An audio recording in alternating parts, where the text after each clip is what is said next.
I'm Makeda from Fuel Media, and today we're going to be interviewing someone who's not aware of the Immokalee situation. So, up until now, you were not aware of the Immokalee situation, correct? No, I wasn't. So, it's been going on a long time. It's been going on, since like the 70s. And it's kind of like slavery down there. So, how do you feel about that? Do you think that's fair in America?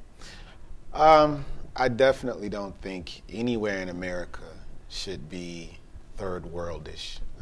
America has a lot of wealth, and I do believe that we should be responsible for each other and we should share. Okay. So, also, like, most of our food that's on our tables comes from there. Do you think that these people should be paid more than 50 cents a bucket for the tomatoes they pick? If they are working in America, then they should be paid, comparable wages to. Can you understand that since they're like immigrants, that people may look at that wrong and may pay them less, but do you think that's fair to them? Only because this country was founded on people coming from other places. I know that's not fair. Just the immigrant or citizens, anyone who makes it to this land, I think should be or should have certain rights and should be respected. Okay, up until now on like the public news, did you ever hear about people talking about Immokalee, or you just pass it off, or were you just not aware at all? Definitely wasn't aware at all. I mean, up until what happened in Katrina, we didn't even know certain people were living substandard, in New Orleans. So, I if I had have known, I'm pretty sure I would have been a little bit more active or conscious about that, but I just didn't know. Okay, so average farmer's salary is like $12,000 a year. Mm-hmm. And do you think that they should be paid a lot more, or do you think that big corporations or big people can understand we need to pay less in order for us to get a large amount of food? I definitely think there are probably what they call industry standards that should be, across the board. If someone is selling corn in Oklahoma versus someone who's growing tomatoes in Florida, I know supply and demand all play a role, but I think if there is a standard that is set, then they should be getting paid comparable. From what I'm hearing, that shouldn't be an issue. Do you think that the government should provide aid for these people and their families? Anyone in America that is in this country, whether they live here or were born here or migrated here, once they're here, I believe that the government is responsible because that's what we were founded on. So I believe that they have rights, and we should be somewhat responsible for them. Okay, so now like big corporations like McDonald's and Burger King and Whole Foods are trying to help them by paying more. Do you think you would shop at those places rather than places like Publix and Kroger, who have protested against the Immokalee wages? I'm learning a lot just from this interview. So, any company that has a policy that is conscious about community-oriented efforts, I would definitely support.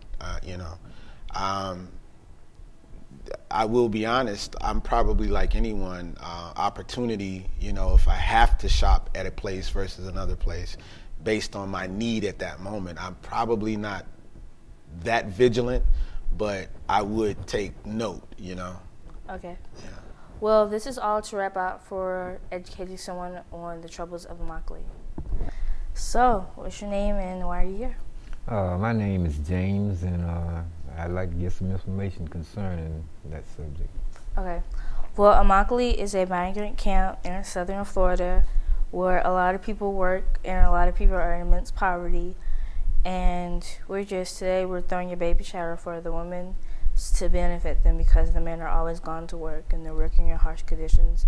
So we're benefiting them by throwing this like mini baby shower and donating gifts. So, okay. Well, many people question like should migrant workers or should immigrants receive a fair amount of pay as Americans do. Do you agree? Yes, I do. I think they are entitled to that. Okay. So, do you think that it's fair for someone who puts the food on our tables to only make $12,000 a year? Not exactly.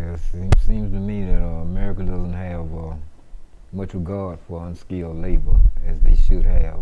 So, if you haven't heard, like Publix and Kroger are still debating whether they should give money to help the migrant workers. Do you think they should, and why? I think they should, and I think they should because I believe they're able to. I believe that they that they make that kind of profit where they're able to help out in that area. All right. Do you think in the midst of the recession that we should help the migrant workers before we help like the most part of America, or should we help the people who actually need the actual aid? I think it should be done equally on a need basis, whoever has the need. Okay. I'm Akeda. I'm reporting from People TV's Field Media, and I'm out educating someone on troubles with Immokalee. My name is William Powell, and I'm a former employee of the Census Bureau.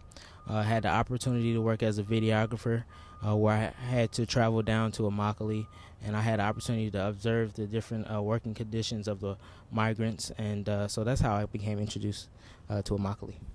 Okay, so from what you've seen, did you actually go down there yourself?